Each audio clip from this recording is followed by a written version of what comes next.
তারা বস্তি আর চাঁদাবাজির মধ্য দিয়ে তারা পার্লামেন্ট পর্যন্ত গেছেন। এরা কেউ লেখাপড়া করে পার্লামেন্টে যায় নাই। এই মূর্খ জনগোষ্ঠীরা যখন জাতির নেতা হয় তখন সে চিন্তা করে ইন্টার পাস ডিগ্রি পাস কেন, সাইন করতে পারলেই তো হইল। কেন্দ্রকে গভর্ন করবার জন্য সে চিন্তা করে দেখেছে কই আমার মা খালা চাচি দাদা দাদি হ্যাঁ তো ওই স্বাক্ষর করা ছাড়া আর কোনো কাজ নাই, তাহলে এত লেখাপড়া করতে হবে কেন? ওইটাই শিক্ষিত বলে দেন। আমরা 75% শিক্ষিত। আগে 8 পাস হলে কনস্টেবল এসআই হইতে পারতো, এখন আপনার ডিগ্রি পাস লাগতেছে কেন, ইন্টার পাস লাগতেছে কেন? তাহলে এই যে টোটাল কাঠামোগত সমস্যা, এইটার সমস্যা আপনি বাজেটের জায়গা থেকে আলোচনা করে সমাধান করতে পারবেন না। একটা রাষ্ট্র পরিচালনা করবার জন্য এত স্কুল কলেজ বিশ্ববিদ্যালয়ের প্রয়োজন নাই। আপনার স্কুল কমাইতে হবে, কলেজ কমাইতে হবে, বিশ্ববিদ্যালয় কমাইতে হবে, আপনার এই কাঠামো ভাঙতে হবে। এবং ওই প্রাইমারি স্কুলগুলোর যারা টিচার তাদের ছেলেমেয়েরা আবার ব্রাকের স্কুলে পড়ে, ইংলিশ মিডিয়াম স্কুলে পড়ে। ট্র্যাজেডিটা খেয়াল করছেন? যে ডাক্তার যে হাসপাতালে আপনাকে চিকিৎসা দেয় সে মরার সময় কিন্তু ওই হাসপাতালে মরে না, ও সিঙ্গাপুরে গিয়ে মরে। যেই উপদেষ্টা অথবা যেই মন্ত্রী আমাকে আপনাকে বড়ি খাওয়ায়, ট্যাবলেট খাওয়ায়, ও মরার সময় লন্ডনে যাবে, তাও ডাক্তারের কাছে না, শপিং মলে যাবে ডাক্তার দেখাইতে। এই সোনার বাংলার যে কন্ট্রাডিকশনস, এই কন্ট্রাডিকশন ফিলোসফিক্যালি যদি অ্যাড্রেস না করা হয়, এইটা বাজেটের প্রবলেম না। পিয়ন হবার জন্য লেখাপড়ার প্রয়োজন নাই প্রাইমারি স্কুলের পরে। বিজ্ঞানীরা গবেষকরা সবাই বলেছে আমরা আমাদের জীবনে যা শিখি এইটা মোস্টলি 14-15 বছর বয়সের ভিতরে শিখে ফেলি। আপনি সারাদিন যা করেন 15-16 বছর বয়সের পরে যা শিখছেন ওগুলো দিয়ে করেন না, যা করেন তার আগের সময়টা দিয়ে করেন। তাহলে আপনি এমন একটা ডিফেক্টিভ কাঠামো তৈরি করেছেন যে এই কাঠামোর পিছনে কন্টিনিউয়াসলি আপনাকে আরো বেশি খরচ করতে হচ্ছে ওই বেকার ছেলেটাকে তার বেকারত্ব থেকে দূর করবার জন্য। এবং করতে করতে যেটা হচ্ছে, সে এমন একটা বয়সে গিয়ে তার এই বেকারত্বের অভিশাপটা ঘুচে যায়, সে আর ওই টেকনিক্যাল হ্যান্ড তার মাথায় আর পড়ে না। বাংলাদেশ রাষ্ট্রের ট্র্যাজেডি হচ্ছে যে সে কখনো শিক্ষা জিনিসটাকে ডিফাইন করে নাই। এই রাষ্ট্র সে সংবিধানে বলেছে এটা একটা মৌলিক অধিকার, কিন্তু এটাকে সে ডিফাইন করে নাই। মানে জিনিসটা কি, এটাকে একটা হাতি, মানে আমি কি জানলে পরে আমি শিক্ষা পেয়েছি বলে ধরে নেওয়া হবে। তারপরে হচ্ছে বিদেশি তহবিল পাওয়ার জন্য শিক্ষিতের ডেফিনেশন, শিক্ষার ডেফিনেশন করে নাই, কিন্তু শিক্ষিতের ডেফিনেশন করেছে। সেটা হচ্ছে আপনি স্বাক্ষর দিতে জানেন কিনা। কারণ হচ্ছে যে আপনাকে বিদেশের অনেক তহবিল লাগে, একটা মূর্খ জাতি আমরা লেখাপড়া জানি না, তো আমাদেরকে টাকা দাও। তো প্রতি বছর এই কথা বলে বলে আমরা প্রচুর ভিক্ষা পাই। এই ভিক্ষাটা আমরা কন্টিনিউ করতে চাই বলে যেটা হয়েছে, আমাদের সম্মানিত বর্তমান সাবেক সংসদ সদস্য মহোদয়রা, রাষ্ট্র সরকার মহোদয়রা যারা ছিলেন, সবাই মিলে সিদ্ধান্ত নিয়েছেন যে আমাদের শিক্ষার হার হচ্ছে যিনি লিখতে পড়তে পারেন বেসিক, স্বাক্ষর দিলেও চলবে, এটাই হচ্ছে আমাদের 70%+। কিন্তু আসলে শিক্ষার যে ডিফাইন্ড জায়গা আছে গ্লোবালি, সেখানে আপনি যদি বিবেচনা করেন আমার শিক্ষার হার কোনোভাবেই 30% ক্রস করে না। তো এখন প্রশ্ন হচ্ছে আমার একটা জাতির কত অংশকে আসলে লেখাপড়া করে শিক্ষিত করা দরকার? সবাইকে লেখাপড়া করানো দরকার? সবাইকে এর আগে বলে গেছে স্কুলে কলেজে বিশ্ববিদ্যালয়ে পড়াতে হবে? এই অর্গানাইজড এডুকেশনের সিস্টেমটা হচ্ছে it's a by product of industrial revolution. আপনি দেখবেন যে হিস্টোরিক্যালি লেখাপড়াটা সংযুক্ত ছিল ধর্মীয় প্রতিষ্ঠানের সাথে। অক্সফোর্ড, কেমব্রিজ, হার্ভার্ড, নটরডেম, এর প্রত্যেকটা প্রতিষ্ঠানের হিস্ট্রি দেখবেন এটার সাথে হচ্ছে আপনার স্থানীয় চার্চের সম্পর্ক ছিল। পাদ্রি এলাকার ছেলেপেলেকে ডেকে ওখানে লেখাপড়া করাতো, এবং এটাই আস্তে আস্তে গ্র্যাজুয়ালি ডেভেলপ করেছে। অর্গানাইজ লেখাপড়ায় মুসলমানদের কন্ট্রিবিউশন আরও পুরাতন। আল কারাউইয়ুন, যে মরক্কোর সেই বিখ্যাত বিশ্ববিদ্যালয় যেটা অর্গানাইজড প্রসেসের মধ্য দিয়ে 1100 বছর হয়ে গেছে, এটা পারফর্ম করছে, পৃথিবীর ওল্ডেস্ট ইউনিভার্সিটি।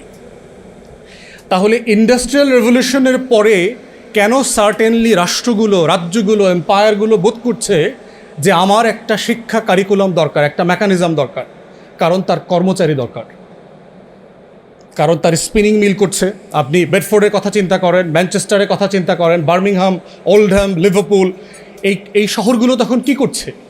আমার মতো বেঙ্গল কলোনির মতো সারা দুনিয়া থেকে রিসোর্স এক্সট্র্যাক্ট করে সেখানে সে কাপড় বানাচ্ছে, সেখানে সে তুলা বানাচ্ছে, সেখানে সে স্পিনিং ডাইং ফ্যাক্টরি তৈরি করছে, সেখানে সে সাইকেল তৈরি করছে, সেখানে সে টেকনোলজিক্যাল ডেভেলপমেন্ট তৈরি করছে, এবং এইটা সে আবার আমার কলোনির বাজারে হাই ট্যাক্সেশন দিয়ে বিক্রি করছে। তাহলে এই কাজটা করবার জন্য তার তো ট্রেইনড ফোর্স লাগবে। এই ইন্ডাস্ট্রিয়াল, এই শিল্প বিপ্লবের কর্মচারী তৈরি করবার জন্য হচ্ছে তারা অর্গানাইজ লেখাপড়া শুরু করে। এবং এখনও ইংল্যান্ডের অধিকাংশ স্কুলের মালিক হচ্ছে চার্চ অফ ইংল্যান্ড, এখনও অ্যাজ অফ টুডে। কারণ আমি ইংল্যান্ডে মাস্টারি করছি, স্কুলে কলেজে, আমি সেখানে দেখেছি মানে হিউজ মানে যে কাঠামো আপনার, এবং দেখবেন বড় সকল স্কুল হচ্ছে চার্চের সাথে কানেক্টেড, বড় বড় চার্চের সাথে ওখানকার সবচেয়ে বড় প্রাইভেট স্কুল, গ্রামার স্কুলগুলো সেখানে কানেক্টেড আছে। যদিও আমাদের সুশীল বাঙ্গু এলিটরা শুনলে ওর তো আজকে হার্ট অ্যাটাক হয়ে যাবে, বলে কি ধর্মীয় প্রতিষ্ঠানের সাথে লেখাপড়া, ইমান ইজ্জত কিচ্ছু থাকবে না। তো শুভেন্দু অধিকারী শুধু অসন্তুষ্ট হবে না, বাংলার যে সুশীল শাহবাগী শুভেন্দুরা আছে তারাও কষ্ট পাবে এই কথাগুলো শুনলে। তাহলে সেই জায়গাতে আমাদেরকে আজকে as a nation and country we have to define আমরা আসলে শিক্ষা বলতে আমরা আসলে কি অ্যাচিভ করাতে চাই আমার এই 20 কোটি জনগোষ্ঠী থেকে। আমার এই 20 কোটি জনগোষ্ঠীর জন্য কি দরকার? আমার কয়েকজন ডাক্তার দরকার, আমার কয়েকজন ইঞ্জিনিয়ার দরকার, আমার কয়েকজন অ্যাকাউন্টেন্ট দরকার, আমার কয়েকজন লয়ার দরকার। যে জিনিসটা ফর্দে কেফায়া আকারে আমরা শরিয়াতে পড়েছি যে কিছু জিনিস আপনার দরকার, সবার জন্য দরকার নাই, সবাইকে সেটা বানাইতে হবে না, আপনার এজ এ নেশন ফাংশন করবার জন্য দরকার। আপনি সেখানে কি করছেন? সোনার বাংলায় প্রত্যেক জেলাতে জেলাতে মেডিকেল কলেজ, প্রত্যেক জেলাতে জেলাতে বিজ্ঞান ও প্রযুক্তি বিশ্ববিদ্যালয় নামে মূর্খ এবং বেকার তৈরি করবার কারখানা বানিয়েছেন, জাতীয় বিশ্ববিদ্যালয় বানিয়েছেন। আপনার ঢাকা বিশ্ববিদ্যালয় থেকে শুরু করে প্রত্যেকটা পাবলিক ইউনিভার্সিটিতে ফিজিক্স আছে, অথচ এই সোনার বাংলায় একজন ফিজিসিস্ট নাই। কেমিস্ট্রি আছে কিন্তু কোনো কেমিস্ট্রি রিসার্চ নাই। আপনার এখানে বায়োলজি আছে অথচ আমাদের দুনিয়া সেরা কোনো বায়োলজিস্ট নাই। আপনার এখানে সব সাবজেক্ট আছে কিন্তু সাবজেক্টের কোনো মানে এক্সপার্ট এখানে নাই। তাহলে ওগুলো কেন আপনি রেখেছেন? আমরা দেখবেন আমরা যারা সোকল আমাদের জেনারেশনে ভালো ছাত্র ছিলাম সবাই আমরা কিন্তু কেউ বাংলাতে ভালো নাম্বার পেতাম না, আমরা ইংরেজিতে বেশি নাম্বার পেতাম। বাংলা ভাষাটা দুর্বোধ্য মনে হতো। এবং এখনও দেখবে এখনকার জেনারেশনে দেখলাম একই সিচুয়েশন। তাহলে যেই ছেলেমেয়েরা 12 বছর ধরে বাংলা পড়ে, ইংরেজি পড়ে, সেই সোনার বাংলার ছেলেমেয়েরা বাংলা লিখতে পড়তে পারে না শুদ্ধভাবে, ইংরেজি লিখতে পড়তে পারে না। এবং অ্যাজ ইফ নতুন করে আমরা একটা শিক্ষা সংকটে পড়েছি তা না, it has been A crisis. আমরা এই সংকটেই ছিলাম, এই সোনার বাংলায় লেখাপড়া ছিল না, এবং ছিল না এই জিনিসটাও আমাদের পলিটিশিয়ানরা বোঝার মতো ছিলেন না, কারণ তারা বস্তি আর চাঁদাবাজির মধ্য দিয়ে তারা পার্লামেন্ট পর্যন্ত গেছেন। এরা কেউ লেখাপড়া করে পার্লামেন্টে যায় নাই। তাহলে এই জাতির ট্র্যাজেডি হচ্ছে একটা মূর্খ generation have been the governors and rulers for generations for last 5 decades। এই মূর্খ জনগোষ্ঠীরা যখন জাতির নেতা হয় তখন সে চিন্তা করে ইন্টার পাস ডিগ্রি পাস কেন, সাইন করতে পারলেই তো হইল। কেন সাইন করতে পারলে হয়? পুরাতন ব্যবস্থায় ছিল যান, দাদন সিস্টেমের কথা মাথায় রাখেন, জমির দলিলের মালিকানার কথা চিন্তা করেন। আসলে আপনার কি লাগে? আপনি জমি কিনছেন, বিক্রি করছেন, কতটুকু দরকার? স্বাক্ষর করাটা দরকার। ঋণ নিতে যেতে হয় আপনার বাজারে, বেচা কেনার জন্য যেতে হয়, কি করতে হয়? একটা টিপসই দিতে হয়, স্বাক্ষর দিতে হয়। তাহলে এই যে মূর্খরা আসছে বিভিন্ন জায়গা থেকে, জনপদ থেকে আমার ঢাকাকে কেন্দ্রকে গভর্ন করবার জন্য, সে চিন্তা করে দেখেছে কই আমার মা, খালা, চাচি, দাদা, দাদি, হ্যাঁ করতো ওই স্বাক্ষর করা ছাড়া আর কোনো কাজ নাই। তাহলে এত লেখাপড়া করতে হবে কেন? ওইটাই শিক্ষিত বলে দেন, আমরা 75% শিক্ষিত। তাহলে আপনার 75% শিক্ষিত, তাহলে পিওনের চাকরি করবার জন্য মাস্টার ডিগ্রি পাস লাগতেছে কেন? আগে 8 পাস হলে কনস্টেবল এসআই হইতে পারতো, এখন আপনার ডিগ্রি পাস লাগতেছে কেন, ইন্টার পাস লাগতেছে কেন? তাহলে এই যে টোটাল কাঠামোগত সমস্যা, এইটার সমস্যা আপনি বাজেটের জায়গা থেকে আলোচনা করে সমাধান করতে পারবেন না। রাদার আমি ফিল করতেছি উই হ্যাভ সাফিসিয়েন্ট ফান্ডস। টাকা অ্যাজ অফ টুডে যেটা আছে রাষ্ট্রের, যেটা সে খরচ করছে, এইটা সাফিসিয়েন্ট।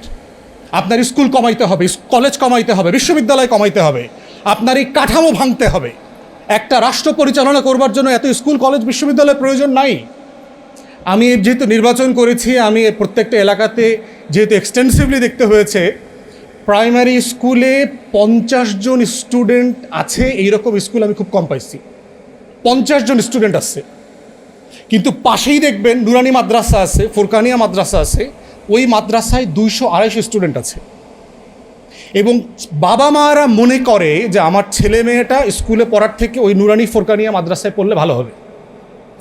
তাহলে আপনি রাষ্ট্র আকারে এমন একটা এডুকেশন সিস্টেম ডেভেলপ করেছেন যার উপরে আপনার গ্রামীণ জনগোষ্ঠীর প্রতি আস্থা নাই। এবং ওই প্রাইমারি স্কুলগুলোর যারা টিচার, তাদের ছেলেমেয়েরা আবার ব্রাকের স্কুলে পড়ে, ইংলিশ মিডিয়াম স্কুলে পড়ে। ট্র্যাজেডিটা খেয়াল করছেন? মানে যে ডাক্তার যে হাসপাতালে আপনাকে চিকিৎসা দেয়, সে মরার সময় কিন্তু ওই হাসপাতালে মরে না, ও সিঙ্গাপুরে গিয়ে মরে। মানে যেই উপদেষ্টা অথবা যেই মন্ত্রী আমাকে আপনাকে বড়ি খাওয়ায়, ট্যাবলেট খাওয়ায়, ও মরার সময় লন্ডনে যাবে। লন্ডনে যাবে তাও ডাক্তারের কাছে না, শপিং মলে যাবে ডাক্তার দেখাইতে। তাহলে এই সোনার বাংলার যে কন্ট্রাডিকশনস, এই কন্ট্রাডিকশন ফিলসফিক্যালি যদি অ্যাড্রেস না করা হয়, এইটা বাজেটের প্রবলেম না। The problem is much deep down in our structural statecraft. এবং সেই জায়গাতেই হচ্ছে আজকে এখানে মাননীয় কয়েকজন সংসদ সদস্য আছেন, তাদেরকে এই জায়গাগুলোকে অ্যাড্রেস করতে হবে যে রাষ্ট্র আকারে ফাংশন করবার জন্য এই কাঠামো ভাঙতে হবে। সাহস করে বলতে হবে যে আমার দেশের অধিকাংশ কলেজ বিশ্ববিদ্যালয় শাটডাউন করে দিতে হবে, সিম্পলি বন্ধ করে দিতে হবে, কারণ এটার প্রয়োজন নাই, এটার প্রোডাক্টিভিটি নাই। পিয়ন হবার জন্য লেখাপড়ার প্রয়োজন নাই প্রাইমারি স্কুলের পরে। বিজ্ঞানীরা, গবেষকরা সবাই বলেছে আমরা আমাদের জীবনে যা শিখি এইটা মোস্টলি 14-15 বছর বয়সের ভিতরে শিখে ফেলি। আপনারা সবাই আপনাদের জীবনে আজকে তাকায় দেখবেন, আপনি সারাদিন যা করেন 15-16 বছর বয়সের পরে যা শিখছেন ওগুলো দিয়ে করেন না, যা করেন তার আগের সময়টা দিয়ে করেন। তাহলে আসলে আমি রাষ্ট্র আকারে কী শিখাইতে চাই? 3টা মৌলিক জিনিসকে সামনে রেখে আমার কাঠামো মেরামত করতে হবে। একটা হচ্ছে রাষ্ট্রের এডুকেশনের একটা নলেজ পার্ট থাকতে হবে, যে এই রাষ্ট্র আমাকে আপনার সমাজ, আমার পরিবার, আমার চারপাশ, আমার ইতিহাস, আমার অ্যানথ্রোপোলজি সম্পর্কে আমাকে শিখাবে, যে আমি আসলে কে, কোত্থেকে আমার এই জাতিসত্তার বিকাশ হয়েছে, এই নলেজ পার্ট। সেকেন্ড হচ্ছে স্কিল পার্ট, যে আমি একজন নাগরিক আকারে ফাংশনাল হবার জন্য আমার কিছু জিনিস জানতে হবে, আমার 4-5টা ভাষা জানতে হবে, আমাকে 4-5টা কাজ জানতে হবে, আমাকে বেসিক কমিউনিকেশন জানতে হবে। থার্ড হচ্ছে ethics, morality, what can be done and cannot be done, legal frame কি, এটার মোরাল ফ্রেমটা কি। এই 3টা মোটা দাগের জিনিস শেখাতে একটা রাষ্ট্রকে 5-7 বছরের বেশি লেখাপড়া করানোর প্রয়োজন নাই। তাহলে এই কাঠামো ভাঙলে আপনার হাতে আরও টাকা আসবে। অতএব সেই বেকার, আপনি শিক্ষিত বেকার বানায় যাকে আপনি এমপ্লয়মেন্ট দিতে পারছেন না, তার জন্য আপনি আরও 2টা বিশ্ববিদ্যালয় করছেন, আপনি তার জন্য ট্রেনিং ইনস্টিটিউট করছেন, আপনি তাকে এমপ্লয়েবল করবার জন্য যুব সংস্থান মন্ত্রণালয় থেকে আবার নতুন করে প্রোগ্রাম দিচ্ছেন। তাহলে আপনি এমন একটা ডিফেক্টিভ কাঠামো তৈরি করেছেন যে এই কাঠামোর পিছনে কন্টিনিউয়াসলি আপনাকে কম্পেনসেট করতে হচ্ছে, আপনাকে আরও বেশি খরচ করতে হচ্ছে ওই বেকার ছেলেটাকে তার বেকারত্ব থেকে দূর করবার জন্য। এবং করতে করতে যেটা হচ্ছে, সে এমন একটা বয়সে গিয়ে তার এই বেকারত্বের অভিশাপটা ঘুচে যায়, দেন ইটস টু লেট। সে আর ওই টেকনিক্যাল হ্যান্ড তার মাথায় আর পড়ে না। এই জন্য দেখবেন যে আমাদের চিন্তার কোনো ফ্রেম এই সোনার বাংলায় নাই কোনো। সবাইকে ধন্যবাদ। সালামু আলাইকুম।